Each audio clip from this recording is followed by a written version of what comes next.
Pourquoi le Christ devait-il passer par la Samarie? Les prophéties s'accomplissent en la personne du Seigneur Jésus-Christ pleinement.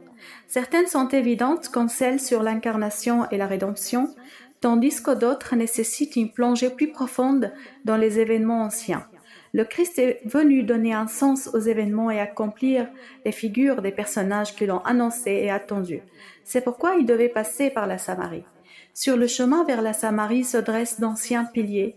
Leurs noms varient, depuis Jacob, le patriarche et son fils Joseph, jusqu'à Omri, roi d'Israël, et Élie, le grand prophète. Le Baal y avait un autel. Élisée y accomplit des œuvres préfigurant celles du Christ. Une femme samaritaine surgissant du passé rencontre le Christ, le maître de l'humanité, qui l'attend au puits en Samarie pour inscrire en elle l'un des plus grands chapitres de l'histoire. Pour 2 talents d'argent, Omri, roi d'Israël, acheta une montagne et y bâtit une ville qu'il nomma d'après son fils Shemer. Ainsi naquit la Samarie. Mais par 2 mots d'or prononcés par le Seigneur de gloire, « Donne-moi à boire », il acheta la Samaritaine et les Samaritains par son sang précieux. Il nous a préparé la cité de lumière et a fait de nous des montagnes saintes portant son nom. Le Sauveur arriva au domaine que Jacob avait donné à son fils Joseph. À cause du péché de Jacob, il devait y aller, car la faute de Jacob, c'est la Samarie. Michée 1,5. Là, les péchés s'étaient accumulés et le Baal y fut adoré pour la première fois. 1 Roi 16,32. C'est pourquoi le Christ devait passer par la Samarie, pour arracher les âmes des griffes de Baal et des dieux d'écran. 2 Rois 1. Et sauver tous les hommes. Il s'assit épuisé sur la pierre du puits. Tout comme il était sur la croix, à Sychar, un juif qui parlait à un samaritain était méprisé. Tout comme il fut méprisé sur la croix pour avoir parlé avec les brigands. Jacob donna à Joseph un lieu que le Christ devait traverser, afin que, de même que le fils siégea sur le trône d'Égypte, chaque fils puisse siéger sur le trône du Christ par la résurrection. Lorsqu'une grande famine frappa la Samarie, Élie apparut au roi Akab, roi 18:2. Quand la soif et la faim menaçaient de mort les Samaritains, le Seigneur Jésus lui-même leur apparut, leur offrant l'eau de la vie et le pain de son corps. La Samaritaine lui demanda comment il pouvait puiser de l'eau sans seau ni corde, alors que le puits était profond. Sa question évoquait la croix et sa réponse était le salut. Il n'avait pas besoin de corde, car ses mains allaient être clouées et non liées par une corde. Il n'avait pas besoin de seau, car il allait verser de son côté transpercé une eau qui donnerait la vie au cœur assoiffé. Le Christ de la Samaritaine est le véritable Joseph, le Rédempteur crucifié, fils de Jacob Israël, et à Sychar, le puits des prophéties, accomplit ces symboles. Élisée était en Samarie source de salut et de crainte pour ses ennemis. Le roi d'Aram, en apprenant cela, assiégea la ville pour capturer Élisée. Son serviteur, effrayé par les chevaux et les chars de l'ennemi, vit ses yeux s'ouvrir à la prière d'Élisée.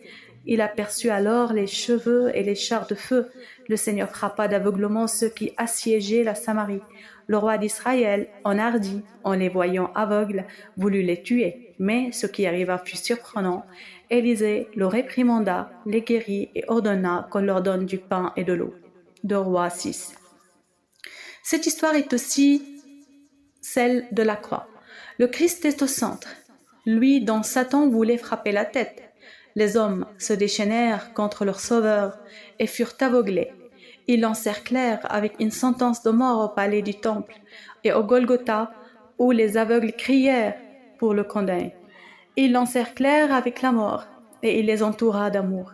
Christ est assiégé par les aveugles en tout lieu et en tout temps. Ainsi il vint frapper pour guérir et sauver, accomplissant les significations, comme lors du siège de la Samarie. Lorsque Pierre vit les aveugles, il demanda au Seigneur, « Seigneur, devons-nous frapper avec l'épée ?» Mais avec douceur sur la croix, il répondit, « Père, pardonne-leur, car ils ne savent pas ce qu'ils font. » Et son bon Père pardonna nos péchés et ouvrit les yeux de nos cœurs. Ceux qui demandaient du feu du ciel pour consumer la Samarie devinrent ceux qui offrirent le pain de la vie et l'eau du baptême à chaque Samaritain. Christ, le véritable Élisée, Elle restait vivante et ressuscité malgré le siège, la croix et le tombeau. La victoire vient par l'amour et non par la vengeance. Et l'histoire se réécrit en Samarie. Avec du sang et de l'eau, voilà pourquoi il devait passer par la Samarie.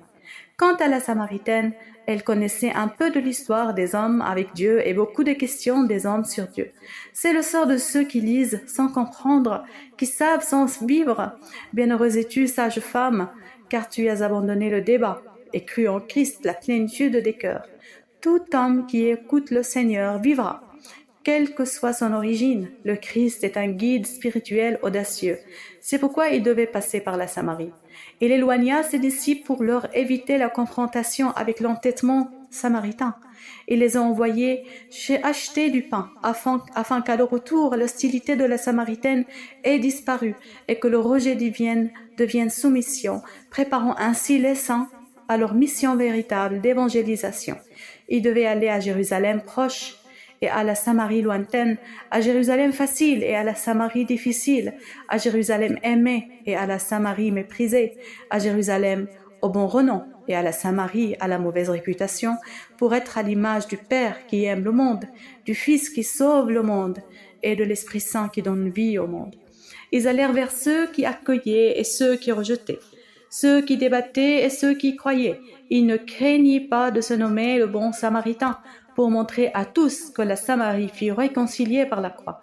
Comme tous les peuples, le Christ commence les missions difficiles et s'avance avec audace vers les forteresses des rebelles. La Samaritaine comprit cela et devança les disciples en prêchant au cœur même de la Samarie.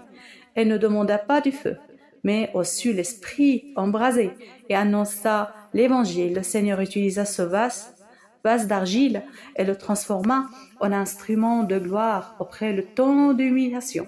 Nous avons foi en un Dieu qui fortifie les faibles et leur donne victoire sur les forts avec sa douceur, sa patience et son amour, afin qu'il nous fasse inscrire dans le livre de la vie. Béni soit son nom.